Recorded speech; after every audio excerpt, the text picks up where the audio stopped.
This is a final video to fix your ASRock RX 9070 XT RGB, not showing all LEDs in SignalRGB. Are you struggling with some LEDs not lighting up while others work fine? This usually happens because SignalRGB doesn't always detect certain RGB controllers correctly, leaving parts of your GPU dark.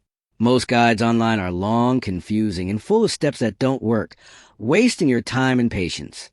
On Rexist, we have a simple trick that makes SignalRGB see every single LED on your car without extra software or complicated settings. You just need to adjust one hidden option in SignalRGB, and your RGB will light up fully, perfectly synced and bright. If you want, I can show a full step-by-step tutorial that anyone can follow. So comment below and let me know, and I'll make sure you get every LED shining just right.